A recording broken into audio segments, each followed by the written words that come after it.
Aproximación, tentativa, escucha, resonancia. Son algunos de los gestos con los que nuestra invitada de hoy atraviesa sus múltiples caminos. Una mujer que se pone al servicio del hacer, del oficio, de agotar la búsqueda y seguir buscando. Bienvenida Cristina Romero a Estudio Deriva.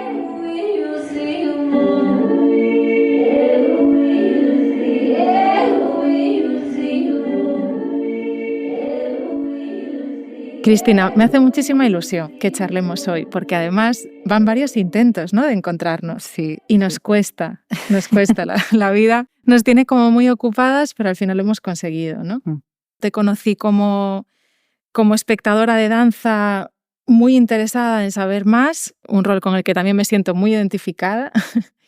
Y a partir de ahí nos fuimos conociendo, ¿no? Pues poco a poco supe que también bailabas, que eras arquitecta, que venías de otra ciudad, ¿no? Ajá. Lo acabas de contar, De que estabas Barcelona, recién sí. llegada a Coruña, venías de Barcelona. Y bueno, a partir de ahí hemos ido como compartiendo intereses. Me gustaría empezar preguntándote, y luego ya iremos hacia atrás, Ujú. por un trabajo que presentaste hace poco. Vamos a empezar por ahí. Venga. Que se llamó Ya no arrastro la euforia de las flores. Sí, justo. Este trabajo lo presentaste con Paula Pinto, ¿verdad? Ujú.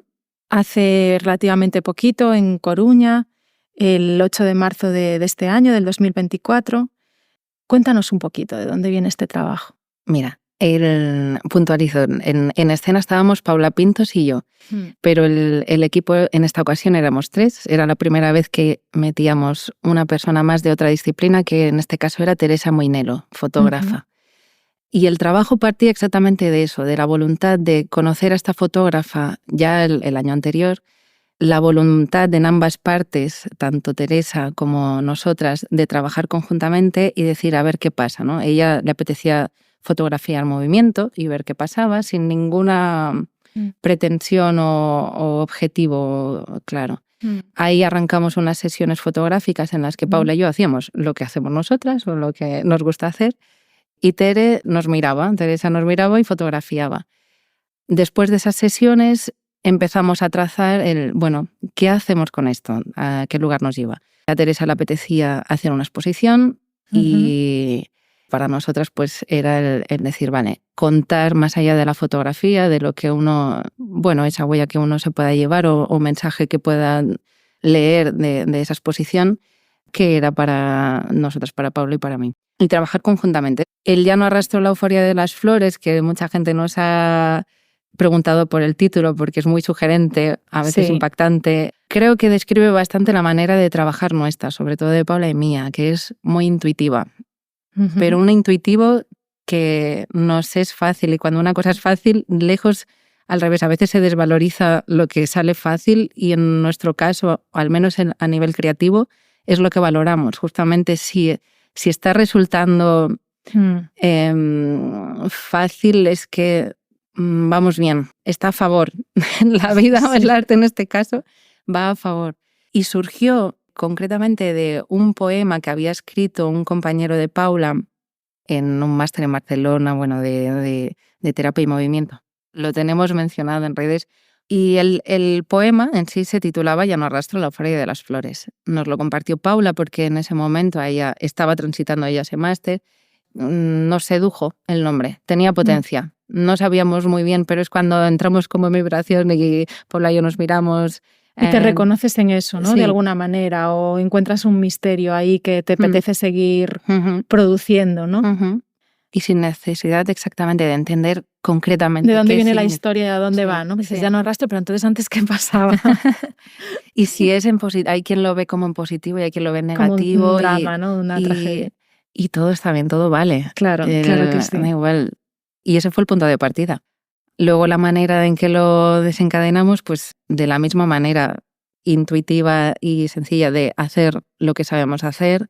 El trabajo de voz de Paula, que ella lidera en nuestro dúo, y el trabajo de movimiento en mi caso, que lidero yo, pero que ambas tenemos como las ganas y la necesidad casi de que vayan convergiendo y que cada vez más no esté tan claro quién lidera qué, ¿no?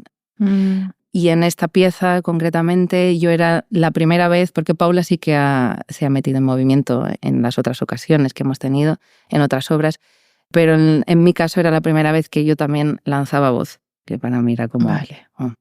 Es importante esto, claro, claro. Vamos a rebobinar, entonces, un poquito.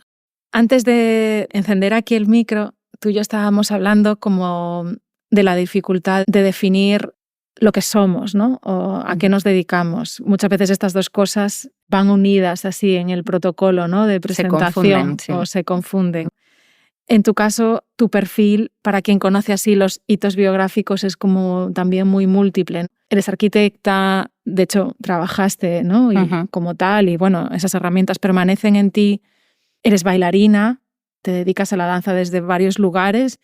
Actualmente también estás embarcada en un trabajo en el que te implica la voz como herramienta de comunicación. Hablaremos también sobre ello. ¿Cómo te presentarías si tuviésemos que hacerte esa pregunta? Que sabemos que sé que no te gusta demasiado. Es que verás, claro, inevitablemente uno se ha de presentar cuando pides cualquier residencia, cualquier ayuda, una mínima biografía en una frase de quién eres. Hasta ahora me sigue generando dificultad. He aceptado ya ese lugar, el de decir, mira, de hecho, si veis mi perfil de Instagram, yo soy Cristina Romero, mi nombre real, y pongo Tina Rocco. Esto yo creo que ya denota cierta juego ahí. Duda de quién soy yo, ¿no? Pero creo que ya estoy en un momento de plena aceptación de está bien esa duda también. En cuanto a lo que decías, sí, ahora ya no digo soy arquitecta porque realmente lo siento como algo pasado. He sido arquitecta, me he formado en arquitectura y me he dedicado a ello. No me dedico a ello, por lo tanto ahora, bueno, lo que tú dices, confundimos nuestra profesión con la etiqueta de quiénes somos. No creo en absoluto que eso nos defina. Nos definen nuestras acciones, sí, dónde ponemos el centro de nuestras prioridades. Ahora mismo la arquitectura no. Es verdad que he pasado un periodo casi de rechazo, ya lo superé, ahora estoy en reconciliación y incluso de poner en valor, en el sentido de, ostras, lo que tú decías, son unas herramientas magníficas que tengo y que pongo al servicio de cualquier otra cosa que quiera hacer y que me han dado mucha seguridad. Yo, la manera en que me presento en las últimas ocasiones es este trinomio casi de soy arquitecta, artista y artesana, que manejo, que me gustan los trabajos artísticos centrados o poniendo el foco en el movimiento y actualmente poniendo mucho énfasis en la voz, ¿vale? Que fue como la última herramienta que me he dado cuenta que me faltaba y que he renegado de ella o he bloqueado durante, podría decir, casi toda mi vida. Y que, wow, dices, qué desaprovechamiento, ¿no? Cuando abres esa caja, ¿no? Claro. Y hago aquí un inciso, no necesariamente, o sea, una puntualización, no necesariamente la voz entendida como el canto, que también estoy abordando, ¿no? Sino simplemente el uso de la voz para poder tener esta charla en este podcast contigo, para dar una opinión, para hacer el trabajo que ahora realizo, que comentabas, que mi herramienta de trabajo es en exclusividad la voz. Así que en esas estoy. Es una tríada bonita y además, o sea, esta suerte como de nomadismo, ¿no? En el que al final habitamos, yo tiendo a pensar que prácticamente todas las personas, solo que a veces el conflicto se hace más o menos evidente o lo expresamos, ¿no? Y lo nombramos como tal y entonces nos ocupamos de él o no, o lo agachamos y lo metemos debajo de la alfombra. Y de ahí, pues muchas veces también vienen como las frustraciones, ¿no? Y los vacíos. Creo que de algún modo como esta necesidad de dibujar una biografía siempre es una trampa. Es una puerta de entrada, claro, a explicarnos, ¿no? Al otro a ubicarte, aunque sea... A ubicarnos. Pero es verdad que de algún modo yo sí tengo la sensación de que tú eres una persona muy ocupada en la construcción y la revisión de lo que es la identidad, ¿no? Y me apasiona. Y que la identidad es algo móvil, ¿no? Y que ahí puede haber una pasión, además, en la que, desde luego, el movimiento y atender al cuerpo y por momentos vitales atender a una cuestión o a otra del cuerpo, ¿no? Ahora nos hablabas de la voz, cómo el cuerpo se comporta en el espacio, que tiene mucho que ver con ese oficio de la arquitectura, ¿no? Antes comentábamos que ahí hay algo en común también con la danza per se, ¿no? O el movimiento. Y la típica dificultad o el ejemplo más claro que podríamos traer aquí es escríbeme una sinopsis del espectáculo, ¿no? A veces como el escribir una sinopsis pues es una invitación, pero no deja de ser un constreñir, igual que escribir una biografía, que están bien, pero yo creo que aquí el gran trabajo siempre, o una cosa que podemos traer a esta conversación es, ok, pongámoslas ahí, pero no nos confundamos con ellas. Uh-huh. De hecho, estoy totalmente de acuerdo con lo de la sinopsis. Es que es verdad que a veces el resultado tan cerrado no se corresponde. De hecho, yo en los trabajos artísticos sí que una cosa que me gusta por encima siempre de todo es no dar una idea cerrada, es decir, que el espectador acabe de completar, es decir, que sea un viaje. Yo no me gusta que califiquen de me ha gustado mucho o no. Bueno, en larga pero pequeña experiencia que tengo, es decir, llevo una larga trayectoria con pocos proyectos. Lo alucinante siempre es que el público ve lo que quiere ver. Y está bien, y eso es lo que me gusta, ¿no? Porque no, y no dar algo masticado y ya totalmente definido, sino tú haces una propuesta y entonces genera un viaje. Y que viajen en lo que ellos, por el viaje que a ellos les conmueva, eso para mí es que haya funcionado el espectáculo, ¿no? Y por eso una sinopsis nunca será, en mi caso, cerrada. Como te dices, sí, seguramente siempre tienda más a una pincelada poética, pero para no tratar de constreñir y de dar algo totalmente ya limitado, ¿no? Y con la biografía, como dices, pues me pasa algo parecido. Como dices, estamos en continuo construir. Igual que nuestras casas, que nunca, ¿no? Uno nunca Exactamente, tiene la casa definitiva porque cambiamos, somos seres cambiantes. Al mismo tiempo, es verdad que hay patrones con los que es inevitable como compararnos, ¿no?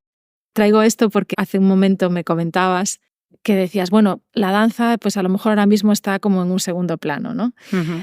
Claro, esto puede ser si lo comparamos pues con, no lo sé, con una persona que está trabajando 8 horas al día en ello y además hace funciones y además pues está recibiendo sus ingresos de ahí, lo que se diría como el estereotipo, ¿no? O la figura de un profesional que ejerce o algo así.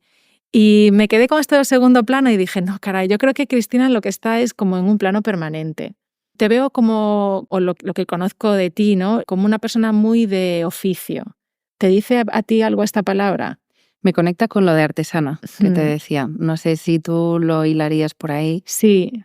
Y es verdad, me gusta lo de en un plano continuo. También un poco el concretar con mi sentimiento lo de decir soy bailarina. Lo he dicho siempre con mucho pudor. De hecho, al principio no lo decía, luego lo empecé a usar obligándome, ¿no? Al lenguaje, a decirlo, a pronunciarlo por mi propia, escucharlo a mí misma. Con la voz seguramente te ayudó también, ¿no? Justo, ¿no? Y lo decía con mucho pudor por el hecho de no haber tenido una formación reglada al respecto. Es decir, así como puedo decir, y a lo mejor lo sentía menos emocionalmente de soy arquitecta, pero tengo un título que lo avala. No genera problemas. Sí. El no tener una formación reglada de danza me generaba muchísimo pudor decir, ostras, ¿cómo voy a decir yo que soy bailarina, no? También porque tienes un gran respeto, ¿no? a ese mundo en sí, ¿no? Y a las personas que de alguna manera dedican su vida a esto. Claro, como el ejemplo que tú decías, alguien que está ensayando 8 horas, que está de giras, que está ganándose lo económico principalmente en esta vertiente. Y esto entronca con el inicio de la conversación, de quiénes somos, por lo que ganamos dinero o quién nos define exactamente, cuál es la etiqueta que somos. Entonces con esto decían, fui muy poderosa con lo de decir que soy bailarina. Lo fui superando poco a poco. No me siento exclusivamente bailarina, por eso no sería mi etiqueta. ¿Quién es Cristina Romero? Una bailarina. No, pero forma parte de mí. En ese plano continuo que tú dices, sí soy eso, además de otras cosas. Así como la voz siempre me sentí bloqueada en su uso, en cambio la danza siempre me permitió esa comunicación que yo sentía que necesitaba mostrar y en ese plano sí me sentía, por poner un ejemplo infantil, pero que da nota de esto, ¿no? En el colegio se me animó a que yo presentara un festival, típico festival de niños, ¿no? Y era totalmente incapaz. Si tenía que usar la voz, era como, no, por favor. En cambio, si tú me hacías subir al escenario para moverme, sí tenía esa capacidad o esa apertura, Ahora estoy transitando en que vayan de la mano, ¿no? En verme capaz. Cuando Cristina ya de alguna manera adulta, ¿no?, se encuentra con la danza, ¿y cómo es ese encuentro? Es decir, ¿para ti fue como una evidencia de aquí vengo a quedarme? Sí. ¿O tardaste? ¿Sabes? No, fue una evidencia, mira, justamente la danza forma parte de mi vida durante toda la infancia. No procedo del clásico, que esto también fue otra de las cosas por las que me generaba pudor, porque se está como muy establecido como que uno tiene que tener esas herramientas básicas, y mi acercamiento nunca fue desde el clásico, pero siempre había bailado toda mi niñez. Hasta el inicio de la carrera, empiezo arquitectura, me absorbe todo el tiempo necesario y dejo, entre tantas otras cosas, la danza, y a mitad de carrera o tercer año a lo mejor, no me acuerdo exactamente, y es una pena, tengo esa laguna, cuál fue el detonante, qué pieza vi, algo vi, que supe que quería empezar a hacer clases de contemporáneo, porque no había hecho danza contemporánea hasta entonces. Y con eso en la cabeza clarísima de decir, vale, llevo demasiado tiempo sin bailar, esto me hacía bien, me hacía feliz y no lo estoy haciendo, necesito recuperarlo. Vamos a regresar. Vamos a regresar. Y fue, no me acuerdo qué pieza fue la detonante, pero dije, tengo claro que es con danza contemporánea. Bueno, inicié primero con un profesor que encontré a través de una amiga, fue bien, no era exactamente aún la persona. Al año siguiente encontré el profesor, concretamente Mauro Barahona, y en Barcelona era un coreógrafo chileno, pero que llevaba residiendo en Barcelona unos años, y fue la apertura, fue la puerta abierta. Y sí que fue, como tú dices, tener claro que esto ha venido para quedarse. ¿Por qué lo supe de tan claro? No sé, era cuando algo te encaja y te hace sentir bien. Yo siempre lo he tratado como algo terapéutico.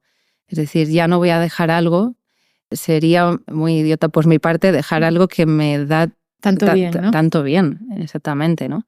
Pero más allá de esto, el estar en esa práctica te revela cosas, ¿no? De alguna manera. Claro, me reveló la desconexión tan tremenda que había tenido todos los años anteriores, es decir, desde qué lugar yo elijo la carrera que estudio, todas esas decisiones que te van alejando de lo que, como decías, cuando de niño uno tiene tan claro, pues si a mí lo que me sale natural es esto, lo que me gusta es esto, te revela de repente que la vida y la estructura que estás sosteniendo, las decisiones que has tomado, estaban desconectadas de tu ser, de la naturaleza que te habita. Poco a poco no es inmediato, es decir, inmediato es el hecho de saber que el contemporáneo y la danza en sí venía para quedarse para toda la vida, en diferentes manifestaciones, seguramente, ya lo he ido viviendo, ¿no? De diferentes grados. Sí, claro, como el compromiso de sentarse en una butaca. Y lo que no sabía de manera inmediata era esa revelación de la desconexión que yo tenía conmigo misma de quién soy. Luego eso es como un detonante o un tirar del hilo para iniciar, pues eso que comentabas al inicio, tan apasionante de indagar en quién es uno mismo, ¿no? En la reflexión, pero acompañado desde otras muchas vertientes, pues desde iniciar una terapia psicoanalítica en mi caso, y me apasiona el psicoanálisis y la psicología en general. Y desde ese lugar pasan los años, voy conociéndome a mí misma en relación a la danza, pero también en relación a todas el resto de cosas, a comprender quién soy a día de hoy. Porque ahora de verdad yo no lo sé transmitir bien con palabras, pero es el momento de mi vida que mejor sé quién soy. Y eso me da una paz mental tremenda. Claro, estoy tranquila. Claro. Se han eliminado como, yo qué sé, a nivel... Esta sensación, no sé si te ha pasado alguna vez, de llegar tarde, ¿no? Sí, claro. Por comparación en este mundo además y con los medios en los que estamos tan inmediatos, de Instagram, de esa muestra constante. Sí, y lamentablemente hay que hacer mucho esfuerzo para no dejarse arrastrar por todo esto, ¿no? Incluso siendo consciente de no confundirte, ¿no?, con ese flujo de información y esa tendencia a la comparación, hay que poner mucho esfuerzo para huir de ahí y tener claro que el camino está ahí y que se trata de atenderlo, ¿no? Y de pasearlo. No, y que todo está bien. Si es que cuando te reconcilias con lo que eres y tienes claro cómo estás actuando y por qué en cada momento, ya se olvida la comparación y el a dónde tengo que llegar. Ya no hay que llegar a ningún lugar. No, a mí me entraba la prisa por, mira, tendría que producir, no soy menos artista si no estoy produciendo X obras. Claro. No, Cada persona es un mundo y si atiendes a tus necesidades, todo va a estar bien y ya entiendes que eso es perfecto. Así. Sí, es cierto. Antes hablábamos como de también del goce que produce la danza en relación a toda esta búsqueda, ¿no? del ser y de la identidad o las identidades, porque bueno, al final somos muy múltiples, ¿no? También a lo largo de la vida. Y comentábamos que la danza produce como ese goce tan especial que a veces te conectas, que es el estar siendo, ¿no? Que no se produce todo el tiempo, que a veces hay que insistir para llegar a esos estados físicos y que es un tipo de trabajo en el que, o sea, que puede emerger fácilmente desde la improvisación, que son los códigos que tú manejas, que te gustan y que también compartes con Paula, ¿no? Sí, justo. Ese estado de conexión y de estar siendo tan placentero que, como dices, a veces difícil el acceso. Se escurre. Y es frustrante, puede llegar a serlo, pero es que es tan placentero. Paula y yo trabajamos, desde muchísimo, desde la improvisación. Y de hecho, nuestras piezas cuando las mostramos siempre son como... Hay una cita que no sé si era Churchill quien lo decía, la verdad, pero escuché alguna vez a alguien que decía... He preparado pormenorizadamente esta improvisación. Esas son nuestras piezas, en realidad. Me gusta mucho. Es una improvisación que tiene, o sea, está organizada, está pautada, claro. Sabemos por dónde tenemos que pasar, pero siempre es una improvisación desde la voz y desde el movimiento. Tenemos un guión de por dónde tenemos que pasar, pero lo que pasa exactamente nunca se sabe porque buscamos esa conexión. Y esa conexión se da desde la improvisación, estar muy concentrada, y dejarse ser, ¿no? Sí, dejarse ser. Hablemos un poco de, si te parece, Cris, de esto del dúo que formáis vosotras. Paula Pintos y tú creáis, ¿en qué año? ¿Masa Madre? Pues mira, en 2019 arrancamos, porque nos conocemos también con mi llegada aquí a Coruña, en el entorno de danza, y Paula enseguida, la verdad, me propuso, apenas sin conocer. Paula fue como esas personas cuando llegas a un nuevo lugar que siempre hay alguien que te acoge o que te arropa. Y para mí fue esa persona, o sea, fue ella. Y enseguida, de manera muy intuitiva, porque Paula es sumamente intuitiva, es como un poco meiga en ese sentido, enseguida me dijo, Cris, si... No nos conocíamos apenas, más que de clase y unas cuantas clases.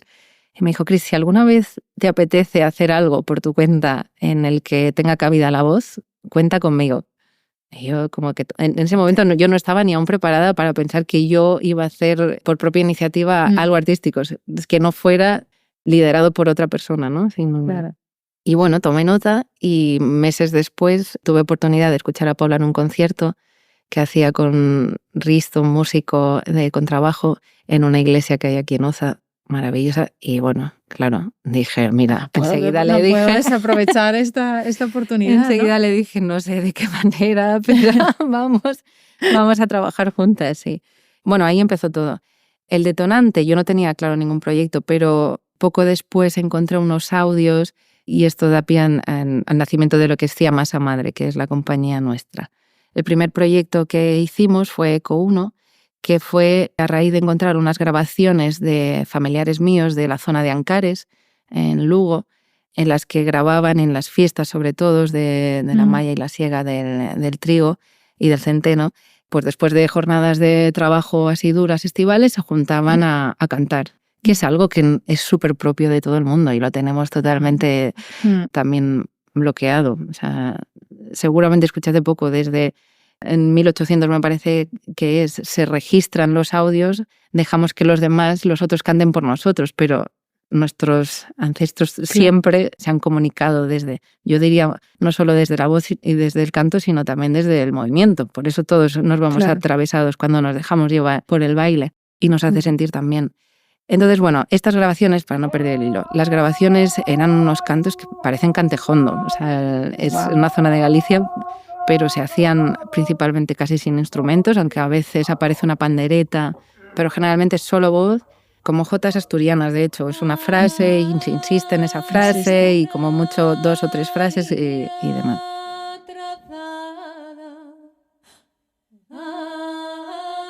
Entonces yo le dije, mira, Paula, tengo esto no sé de qué manera, pero yo sé que a ti además te motivan no solo el cante, sino concretamente lo antropológico y la mirada así de lo tradicional. ¿Te apetecería mirar a ver Desde qué podemos aquí, ¿no? hacer? Sí, como punto de partida. Y enseguida dijo sí. Y creamos Eco 1, que es una pieza que nos facilitaron una residencia artística, el colectivo RPM, que fue como punto de partida. Y un apoyo para alguien que acaba de empezar, o sea, lo agradecimos enormemente, el ofrecernos ese espacio para pensar. Y salió muy rápido, o sea, fue fácil. ¿Qué es Eco 1? Pues partir de esas grabaciones para hablar, concretamente es una aldea que está a mí ya como familiar y como arquitecta, me preocupaba y la pregunta de qué va a pasar con estas aldeas que desaparecen, deshabitadas y que tienden a la desaparición, sin más, ¿no? Tienden a la desaparición. Es un hecho. Es un hecho, sí. Claro, yo siempre me había preocupado desde la visión de arquitecta qué puedo hacer yo por esta aldea, por este lugar, para casi una visión de salvadora. Y hasta que un día, ¿no? ¿Qué se puede llevar allí para que vuelva la vida, para que vuelva el cuidado de las casas? Hasta que desde la mirada de la danza me reconcilió muchísimo, me dio mucha paz de decir, pues igual no hay que hacer nada, o se pueden hacer cosas más intangibles, que pongan la mirada ahí, hablen de ello, lo recuerden, pero sin necesidad de ser tan invasivo, como es la mirada muchas veces del arquitecto, de no, voy a construir, ¿no? Es tan físico. Y en cambio esto era mucho más sutil, pero era hablar de retomar algo que nace de allí, transformarlo, trabajar con ello, convertirlo en otra cosa, y de ahí surgió el nombre de Decía Masa Madre, entendida como ¿qué es la masa madre de los panes? Coger un cultivo que aún sigue vivo, es decir, coger algo que pueda quedar ahí aún vibrando y transformarlo, cocerlo y bueno, así como para que entendamos el nombre también de la compañía. Lo de Eco y poner el 1, porque nuestra voluntad en un inicio era la misma metodología o entender una manera de trabajar para que pudiera ser replicable en cualquier otro lugar, aunque fueran de maneras distintas. Siempre acogerse a algo que a nivel, pues eso, de la sociedad, antropológico, o pudiera ser no rescatado, porque quiero oír de esta palabra como de salvadoras, no se va a salvar nada, sino atendido, ¿no? Atendido, También. sí, cuidado, o puesto de mirado, relieve. ¿no? Sí, mirado, exactamente. Y poder trabajar con ello y que se cristalizara, o sea, Eco 1 es la cristalización de un ejercicio que podría cristalizar de otras muchas maneras en otros tantos lugares, ¿no? Eso fue el trabajo con Eco 1. Me he ido un poco del inicio de la pregunta, pero... No, me parece súper interesante porque la pregunta era acerca de vuestro encuentro y vuestro encuentro tuvo un punto de apoyo muy fuerte en este gesto que queríais realizar, ¿no? Que lo veo como un gesto, ¿no? Que por otro lado es súper interesante y es muy necesario en los tiempos que vivimos, el qué hacer con el legado, entendiendo que esa mirada, como dices tú, salvadora, paternalista, de que tantas veces se ha ejercido y se ha repetido a lo largo de la historia, por lo general ya nos ha enseñado la historia que no suele llevar a lugares muy felices, ¿no? Como esta manía que tenemos, ¿no? De creer que como se va avanzando, puedes con tu mirada más avanzada dotar de mejora absoluta a algo anterior y lo que estás haciendo por el camino a lo mejor es pisar y borrar, ¿no? Y no siempre este es el ejercicio que se necesita. Yo creo que particularmente en Galicia ha habido un corte muy grande, ¿no? En un determinado momento. Casi se pasó de una sociedad con unos modos de vida a algo radicalmente distinto, sin solución de continuidad. Última parte del siglo XX y aceleradamente en el XXI. Y yo creo que estamos en un momento así un poco como patidifusos porque realmente lo que decíamos es real que modos de vida, construcciones, maneras de juntarse, en fin, un gran parte de patrimonio cultural y social, geográfico, no lo sé, arquitectónico, está desapareciendo. O sea, es un hecho. Creo como que hace 10, 15 años lo veíamos más como con esta nostalgia muy de aquí, de bueno, esto se está acabando, a ver si alguien hace algo. Ahora por fin nos hemos dado cuenta de que muchas cosas se están acabando y ya está. Y además es que pueden quedar 10, 20, 30 años de personas capaces de trasladarte algo, luego chao. O sea, no hay quien reproduzca un montón de costumbres, cuestiones artesanales, modos de hacer, modos de relacionarse con el territorio, de trabajar la tierra, de trabajar, bueno, miles de cosas, ¿no? Y estamos en un momento en el que empieza a haber como mucha prisa por registrar y generar archivo, y eso es muy bueno, pero yo estoy como súper curiosa acerca de qué hacemos luego con eso. O sea, en el sentido ese, en el gesto este que tú dices acerca de la masa madre, ¿no? De, tienes esas grabaciones son archivo, ¿no? Es un registro. Guardarlas es una responsabilidad y es importante, es una de ellas, ¿no?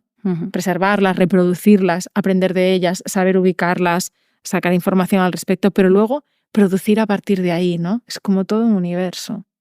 Y creo que gran parte de esta suerte de nostalgia que sí que conforma la identidad de la gallega, del gallego de hoy, tiene que ver con que tenemos una herida que no está para nada resuelta.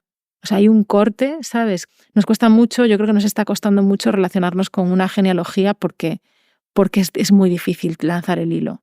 ¿Sabes lo que quiero decir? Porque está como muy lejano, pero al mismo tiempo observamos cómo se muere. O sea, estamos como en un lugar donde tú miras alrededor y están las ánimas por ahí pairando, ¿sabes? Es como una especie de cultura de la que sabemos que es raíz, pero la vemos moribunda y sabemos que es así. ¿Cómo dejar fallecer ya, por decir algo concreto, y ser observador y estar en paz con eso? Eso es muy difícil. Es muy difícil, y ser testigo alegre de eso y además luego pues seguir produciendo. Es decir, bueno, pues la responsabilidad es ahora cómo encontrar un modo de ser, y de aquí de nuevo volvemos a la identidad, ¿no? Que no repita, pero que sí recoja, ¿no? Aquello. En Ancares el tema es muy claro, por ejemplo, a nivel arquitectónico. Están lo que son las construcciones, que imagino que casi todos los gallegos conocéis, pero las payozas, estas construcciones de piedra circulares con tejado de paja, están abandonadísimas. O sea, en la aldea concretamente de mi padre, bueno, y en casi todas las aldeas, apenas se aguantan los muros de piedra y ya está. Y no solo la construcción, sino los oficios, es decir, profesionales que sepan hacer teitados de palla y que puedan volverla a construir y levantar una pieza así. En la zona creo que son 2. Uno de ellos es joven, relativamente joven, pero se pierde. Y por lo tanto, y ostras, es tan interesante, tan sumamente diferente.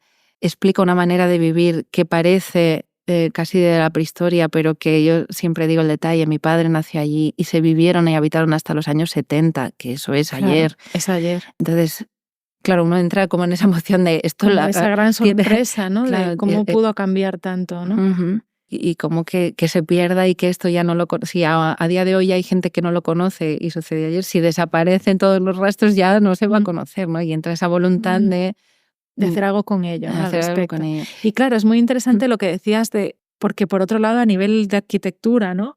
A veces se hacen estos esfuerzos como por, no sé si la palabra correcta es restaurar, pero como restaurar algo y dejarlo así. O sea, como para que se vea.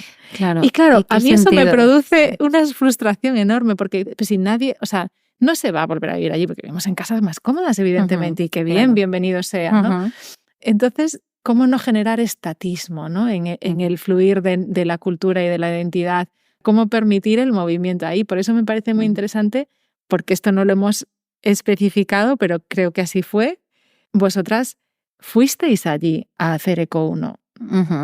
Sí. Bueno, fuimos sobre todo a que Paula conociera de primera mano el lugar, claro, la zona, importante. Y sintiera así más suyo. Nos ayudó a tejer y a construir la pieza. Y nos quedó pendiente, y eso sí que es una espinita que siempre se puede recuperar, el llevar Eco 1 allí, al lugar, para devolverlo, que era la voluntad, y registrarlo. Registrarlo, a lo mejor sí, a lo mejor no es necesario. Es la voluntad siempre de que las cosas queden en el día de hoy, como si no está en vídeo o en foto, parece que no existe. ¿No?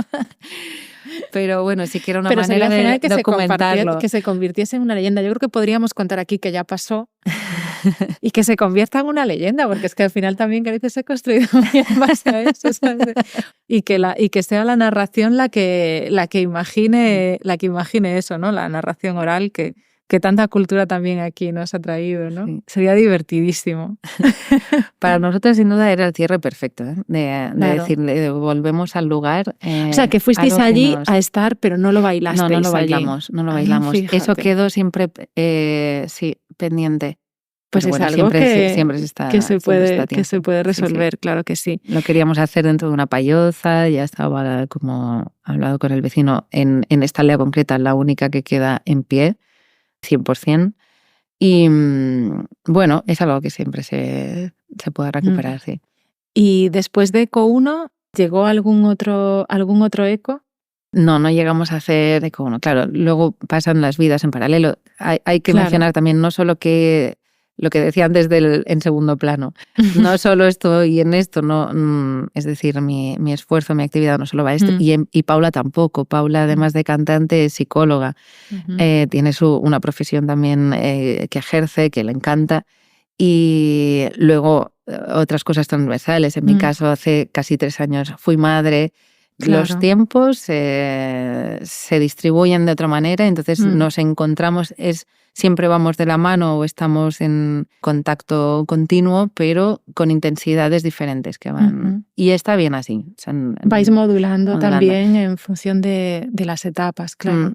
Cuando yo me quedé embarazada, estábamos inmersas en una pieza que se llamaba Pez Toro y que no acabó de concluir, nunca se quedó, porque requería una energía o una intensidad que embarazada no podía, tal y como lo habíamos abordado, no encajaba. Hicimos una pieza pequeñita que llevamos a Narón y que bailé embarazada. Eso fue muy bonito también, bailar desde ese lugar.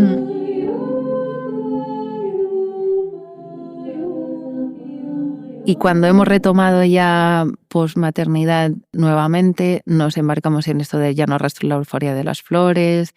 Y lo que tenemos claro, porque sí que nos vamos revisando en nuestro trabajo y en quiénes somos no solo como personas, sino como pareja, como trabajo a dúo, tiene sentido, lo que hacemos funciona y está bien. E incluso está bien que a veces que se parezca, que yo a veces lo he puesto toda, ostras, siempre nos acaba saliendo algo parecido. Paula siempre me da mucho sosiego en ese sentido de, y está bien, si es que es nuestro lenguaje, es nuestro, y vamos construyendo en base, cada vez añadimos a lo mejor algo más porque aprendemos algo más o profundizamos en algo más. Y si tenemos algo claro que nos caracteriza y que creemos que es donde tenemos que poner energía, que es en el uso de la voz. Es decir, más allá del movimiento, el decir, ella ya estaba claramente atravesada y caracterizada por el uso de la voz como cantante, y en mi caso ha llegado de manera más secundaria, un curso de doblaje, empiezo a poner el foco, a decir, estar a su lado, ir de la mano, obviamente, claro. Ella me va tirando, te digamos. Enchufa eso, claro. Y de ver las potencialidades que se multiplican con eso, y decir, sí, tenemos que ir por ahí. Entonces, ahí andamos, ¿no? Ahora mismo no tenemos ninguna pieza entre manos nueva, lo que sí tenemos es un compromiso de unos encuentros de exploración, quitándonos como la obligación o la, ¿cómo se dice? La meta o... Sí, el objetivo. El objetivo claro de tener que cerrar algo, sino simplemente vamos a jugar, vamos a explorar. Y si emerge, claro, se apresa y ya está, ¿no? Exactamente. Que eso lo he aprendido mucho a raíz de la maternidad, por ejemplo, a soltar el control. Y esto me ayuda como artista a dar validez y a soltar el control de no voy a un lugar concreto. ¿Y por qué me ha ayudado la maternidad? Porque jugar con mi hija, esto es un clásico, parece algo súper manido, pero es que es real. Claro. Cuando estoy jugando con ella, por ejemplo... Hay un ejemplo muy claro, jugando hace tiempo con ella a barro, mi necesidad de control me hacía jugar con ella queriendo, no pidiéndole nada a ella, pero yo sabiendo qué quiero hacer con ese barro, ¿no?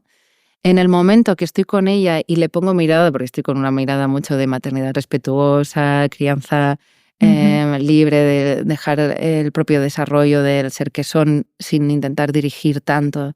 Cuando pongo esa mirada en mí misma, cuando estoy jugando con ella, de no dirigir, de no proponer, sino que suceda libremente, y empiezo yo a jugar con ese barro de manera libre, espontánea, veo que aparecen un abanico de posibilidades increíbles por las que uno podría tirar a nivel artístico, que digo, wow, si hubiera trabajado así en mi vida artística y no solo en la vertiente artística, hubiera dado posibilidad a que emergieran cosas realmente interesantes. sin la limitación de tener claro a dónde quiero llegar, sino deja que surja, investiga, explora.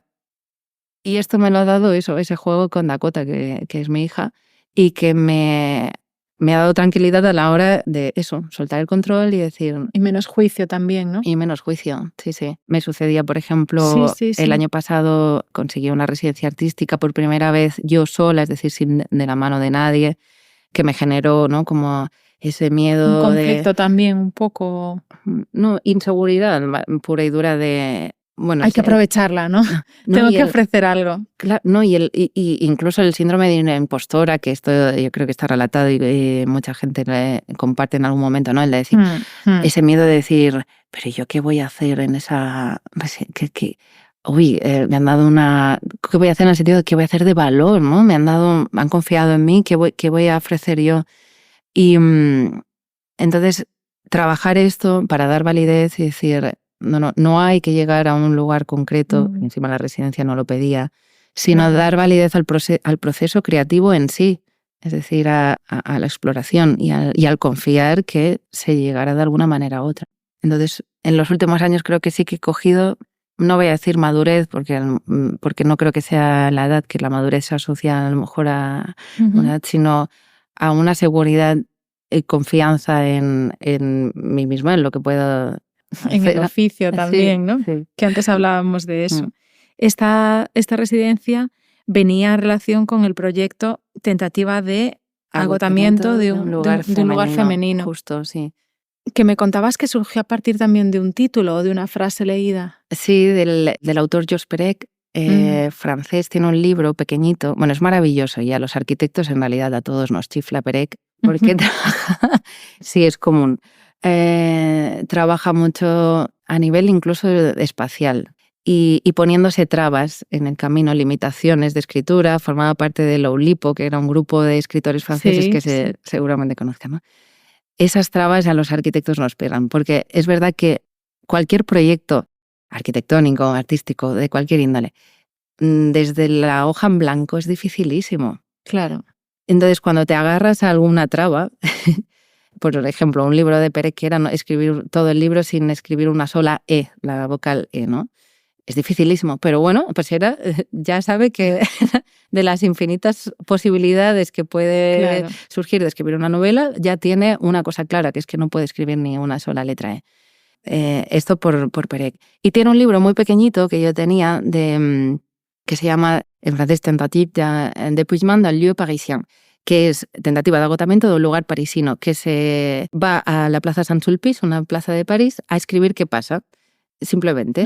Pero qué pasa a modo de Albarán, o sea, fijándose en qué pasa cuando no pasa nada. Es decir, primero te da las 4 notaciones claras del espacio, que todo el mundo sabe, pues, o que cualquier persona parisina que pasa por ahí lo puede ver, una iglesia, un comercio, un estanco, no sé cuándo, pero a partir de ahí... La evidencia mayor, ¿no? A partir de ahí empieza a hacer un inventario, perdón, no Albarán, un inventario de... Pues está pasando un autobús, ahora hay no sé cuántas palomas en la fuente apoyadas, están bebiendo no sé qué, ahora este señor que pasaba por el pan vuelve a pasar porque a la farmacia realmente un inventario de todo lo que ocurre allí durante 3 días, mañana y tarde. ¿Qué es este proyecto de tentativa de agotamiento de un lugar femenino? En mi caso, recoger varias cosas de mi interés, como en este caso, partir de un autor que admiro, que me gusta, de la escritura, de la lectura, que es otra cosa a tener en cuenta, una arquitectura que va implícita porque es apoyarse en un espacio, en su caso Saint-Sulpice, en mi caso pues iba viendo, en este caso concreto de la residencia fue en Lugo con el colectivo Globo y las residencias A Tope Manos Bailando, en el espacio en concreto era el Museo 1000 de Nieto Sobejano, unos arquitectos también de reconocido prestigio. El espacio es brutal a nivel de espacial y de oportunidad que ofrece. Y luego lo de darle un giro, en un inicio lo había planteado, yo había presentado este proyecto a unas ayudas de aquí de A Coruña, de las de Fresco, creación. Sí, de creación, con tentativa de agotamiento de un lugar concreto de la ciudad, ¿vale? De Monte Altino le dije en este caso, porque iba a estudiar, quería poner otro edificio, concretamente, la Domus de Arata Isozaki, un arquitecto japonés que recibió premio Pritzker hace muchos años. Y me quedé a las puertas de conseguir esa ayuda. O sea, fui la primera de la lista de... Wow. Y esto lo que a priori fue como un, ostras, qué bajón. Dije, bueno, está ahí, o sea, está casi. O sea, donde, Sí. Y le di una vuelta de tuerca en vamos a meter otra cosa a priori inconexa, pero algo que me atraviese a mí también en qué me interesa o qué quiero explorar o investigar, y fue el tema de la feminidad. Y ahí aparecieron las Atopémonos bailando, le di esa vuelta al escrito a esa declaración de intenciones y lo enfoqué desde la tentativa de agotamiento de un lugar femenino. Y recuperando lo que comentabas hace un rato de que como por un tiempo te surgió el rechazo, ¿no?, a la arquitectura, quizá porque te había ocupado en exceso, ¿no?, y necesitabas un poco limpiar, no lo sé, me atrevo a decir, ¿no? Pero aquí, por ejemplo, con este proceso atiendes a los espacios nuevamente, ¿no? Justo, yo creo que en este proyecto justamente es el momento de mi vida en el que, en lugar de rechazar, lo que hago es agradecer esas herramientas que tengo gracias a la formación de arquitecta, ¿no? Y ponerlas en valor. Es decir, no solo agradecer y ser compasiva conmigo misma de, mira, elegí esto. Me voy a reconciliar, no, sí, claro, no solo sino eso. de decir, no, ostras, ponerlo en valor. O sea, deja de mirar, ¿no? Esto es algo que me he dicho mucho en los últimos tiempos a mí misma, dejar de mirar la carencia, en lo que no se tiene, y poner el foco en lo que uno sí tiene. Qué importante es. Sí, y una vez de verdad se comprende, es como, claro. Y entonces empieza todo a funcionar y a ser lo fácil que te decía antes, claro, a funcionar mejor, porque dejas de ponerte trabas a ti misma y a autoboicotearte o a intentar ir por caminos que no te son cómodos, sino, no, deja fluir lo que sí tienes, lo que sí sabes. Y sí, este proyecto un poco ya es ese poner en valor. Y así como para ir cerrando, hemos mencionado la voz en varios momentos, ¿no? Pero me gustaría profundizar como un poquito más en este camino.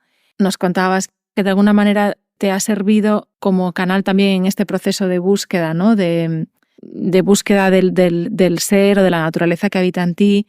La estás empleando en el trabajo, has pasado por un curso de doblaje. Me gustaría también preguntarte, ¿sientes que ha cambiado también tu manera de moverte? O sea, que ha alimentado la manera en la que bailas, ahora, por ejemplo, que continúas haciendo exploraciones con Paula, ¿no? Al final, pues, cuando uno trabaja mucho la voz, está claro que como mínimo una cierta conciencia de la caja de resonancia que eres, ¿no? Eso, por ejemplo, se me ocurre que pueda producir. Por otro lado, comentabas, por ejemplo, que en este último trabajo susurrabas algunas cosas al oído de las personas. También como canal te da como un canal más, ¿no?, de comunicación.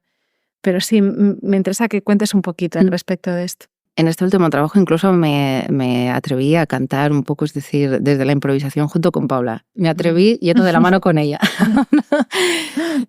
A nivel movimiento, yo creo que a lo mejor aparentemente, si no me llegas a formular la pregunta así más extendida, igual la primera impresión es no creo que haya cambiado mi movimiento, pero sí, inevitablemente. ¿Por qué? Porque al moverse hay una necesidad muchas veces, no siempre, pero puede haber la necesidad de emitir sonido. Y de hecho ahora ya sucede de manera espontánea y natural con Paula. Si nos movemos, ella fácilmente antes ya emitía sonidos, ¿no? De, pues le apetece, pues igual que si yo ahora una improvisación y paso como por los lugares del cuerpo que siento que necesito movilizar. Ya no atendiendo a lo estético ni a la forma final que sea bella, sino simplemente atendiendo ahora necesito mover esta parte de la espalda, y eso ya va dando un resultado.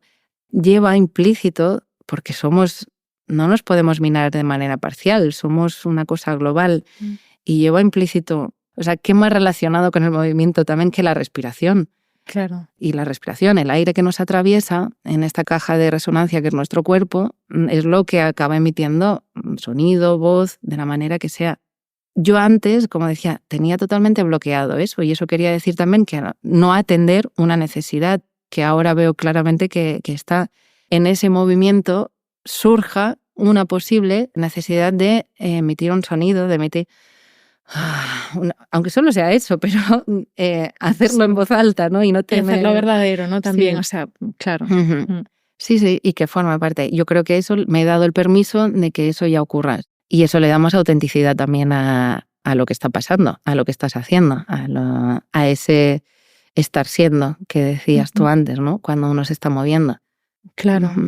Y qué curioso que ahora que estás en este foco, poniendo el foco, ¿no? En trabajar con la voz, esas, no sé cómo lo ves tú, ¿no? Pero esas grabaciones de voces que fueron el motor de Eco 1, ¿no? Que es el primer trabajo en el que te embarcas, que te das ese permiso también, fue a partir de escuchar unas voces, ¿no? Sí, mirándolo así, sí, es curioso. Nada pasa por, creo, casualidad, en el sentido de prestamos atención a las cosas que van sucediendo por alguna razón, ¿no? Y nos damos pistas a veces, ¿no? Claro. En este caso puse atención, es verdad que, mira, no encontré la manera de abordar esta cuestión de los Ancares y del pueblo de mi familia, desde lo arquitectónico, desde lo material, desde la piedra, y en cambio las voces, escuchar esas grabaciones de la gente, incluso en las que aparece mi padre, aparece mi abuelo, fue como, wow, esto sí, ¿no? También encontrar a Paula en el camino, en el momento oportuno, es estar preparado para recibir. Bueno, tenemos... Sí, lo que está ya latente también, ¿no? Claro. Aunque no sepamos aún nombrarlo, algo está ahí latente y creo que tiene, bueno, mucho que ver también con la trituradora, lo triturador que es el sistema a día de hoy, ¿no? Que también tiende a callar mucho, ¿no? O a, no sé cómo decirlo, como estandarizar un poco voces, ¿no? Y creo que estamos ahí como también en la necesidad esa. Porque es una necesidad vital, me atrevería a decir, de todos los seres, lo que decíamos, la comunicación. Ahora si te das cuenta con esta inmediatez y poner el foco en la mirada, en lo visual, en lugar de lo auditivo. Hace poco escuchaba algo así como que nuestro sentido de auditivo es mucho mayor que lo visual. Y eso lo vemos anulado, pues por ejemplo, volviendo al Instagram, uno ve, incluso pone el mute, el silencio y ya solo lee los textos en lugar de... O sea, anulamos por completo un sentido que sin embargo es muy sofisticado, sí, sin duda. Sí, al final, bueno, pues eso, toda esa influencia hace un poco como que también las tendencias hablen por ti. O sea, que produzcamos discurso conforme a todo el torrente de información que recibimos, y yo creo que también ahí ese trabajo de buscar una voz propia es súper potente, y que también me imagino te lleva a afinar la escucha, porque en ese ejercicio en el que tú estás acerca de la voz, afinarás la escucha. Y varias veces hemos mencionado la cuestión de tu trabajo. Tú ahora estás trabajando para Médicos Sin Fronteras, y a pie de calle, claro, es una puesta en práctica de verdad de la herramienta de la voz. Y al mismo tiempo estoy curiosa, como pienso, ¿también estás como afinando, sientes que tienes como el canal más abierto a escuchar las voces que te responden? O sea, a leer a la persona en función de cómo se pronuncia a sí misma. Justo. Sí. Es que lo que dices es súper importante ahora que lo dices, y es genial que lo hayas sacado. Es verdad que la escucha, qué importante y qué imprescindible, ¿no? Que en el trabajo concretamente, que mira, nunca hubiera dicho que iba a poner en práctica ese conocimiento, esa formación en técnica vocal o en doblaje en algo así. Y sin embargo ahora, a día de hoy, me doy cuenta de todo el sentido que tiene esa formación para desempeñar este trabajo concretamente. No es solo la gente que escucho cuando hablo en calle, sino he afinado el oído hasta, por ejemplo, para cuando hablo con amigas, en el tono en el que se expresan, saber si se está hablando desde más sinceridad o algo más impuesto o forzado en el estoy bien, por ejemplo, ¿no? Y he llegado a decirle a alguien, oye, pero mira, ¿estás bien, de verdad? ¿Hay algo que te...? O es esto de estoy bien o te lo cuento, ¿no? Sí. Y que realmente me confirman, ostras, Cris, wow, sí, me pasa esta cosa, ¿no? ¿Por qué? Porque usamos, por ejemplo, cuando queremos forzar cierta alegría y a lo mejor no la sentimos, tendemos a usar muchos agudos. Y entonces te podría hablar como más forzadamente, ¿no? En este tono más para transmitir más alegría. Cuando conoces a alguien mucho puedes darte cuenta, a lo mejor con un desconocido es más difícil, pero cuando conoces a alguien muy bien y notas cierta impostura en el tono de la voz, puedes sacar lecturas. Y en calle, a lo mejor, como digo, son desconocidos. Igual el uso que hacen de la voz es más difícil que con alguien de mucha confianza saber si está falseando o está cómo lo está usando, pero sin duda sí en mí misma. Es decir, el mensaje que yo doy una y otra vez del trabajo que hace Médicos Sin Fronteras. A ver, Médicos Sin Fronteras me lo pone bastante fácil, sinceramente. Quiero decir que es una organización que cuando te pones a favor de alguien que te gusta cómo trabaja, es fácil representarlo, ¿no? Pero más allá de eso, me ha dado unos conocimientos, unas herramientas para saber transmitir más confianza. Una convicción a lo mejor también, ¿no? O empatía incluso, de me interesa tu opinión y te lo estoy diciendo de verdad, ¿no?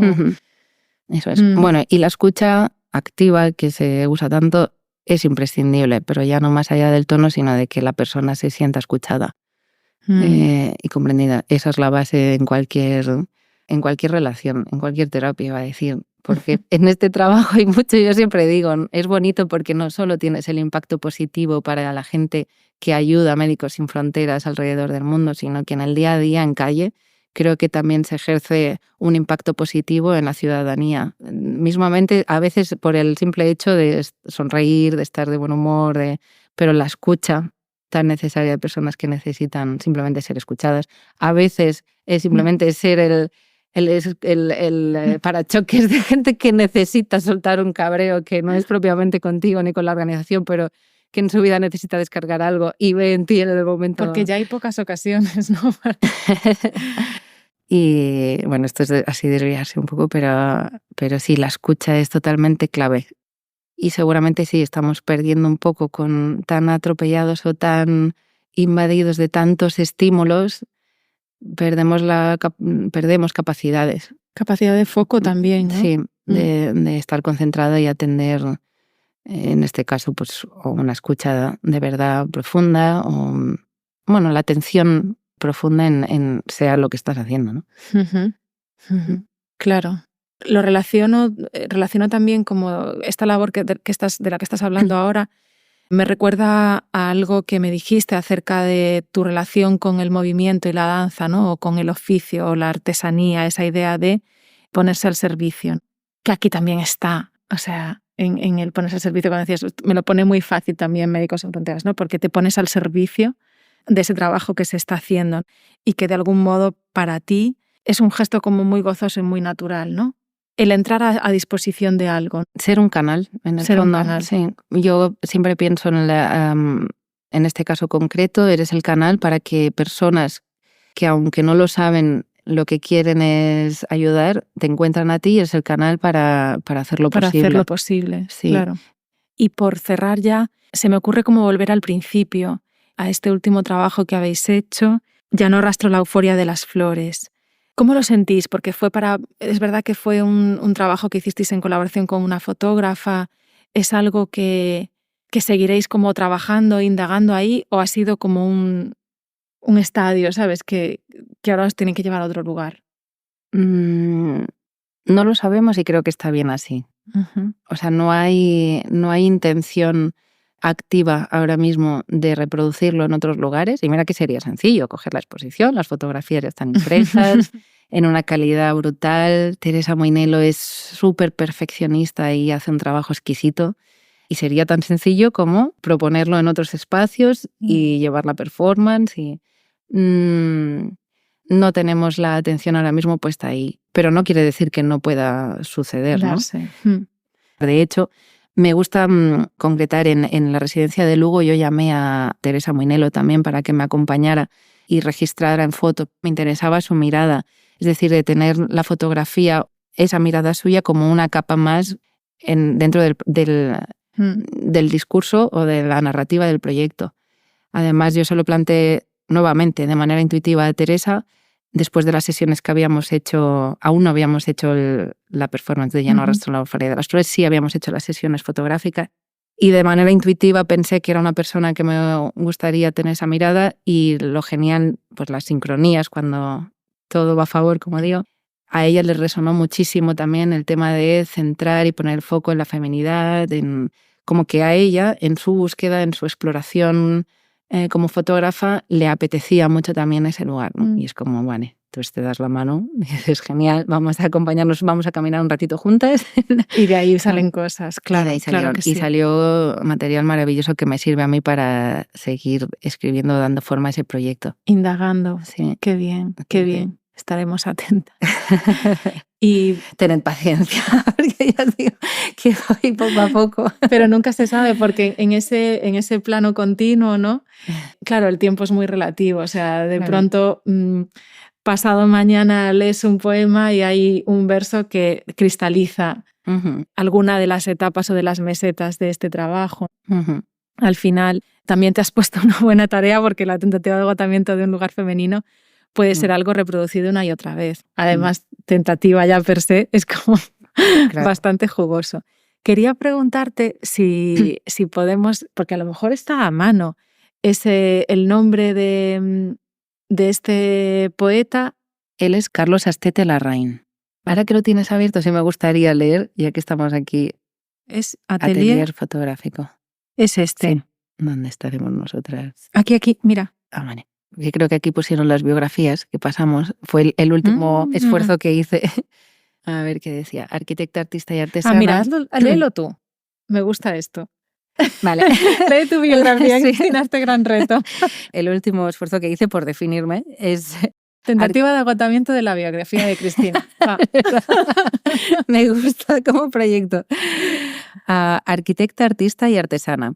Crea lugares de intersección entre estos tres campos usando la danza y el movimiento como nexo. Habituada a trabajar los espacios con la materia y el cuerpo, actualmente investiga el potencial que tiene la voz, encontrando en esta última la herramienta que le faltaba, el aire que atraviesa un cuerpo y ocupa un espacio.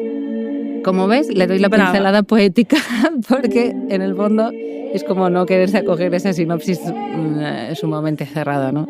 Claro, pero ya indica entradas y salidas. Sí. El propio texto. O sea, que está muy bien resuelta. No, muchísimas gracias.